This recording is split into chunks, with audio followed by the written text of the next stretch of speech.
Hi guys, welcome back to Bright and Positive. In this video, I am going to share with you an amazing recipe which has multiple health benefits. Butterfly pea flower tea, commonly known as blue tea. It is caffeine-free herbal tea made from the flower petals of butterfly pea or Aparajita. It is one of the healthiest herbal tea on earth.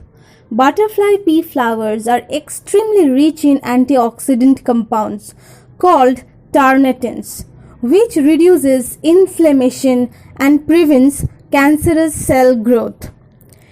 It is helpful in treating skin irritation, redness, and allergies.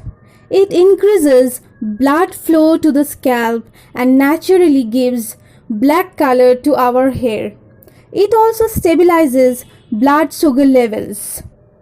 It enhances our eyesight and improves night vision. It is also helpful in digestion of food and it has many other health benefits. Now before I proceed how to make blue tea, if you are new to my channel, please take a moment to click the like and subscribe button. So let's get started.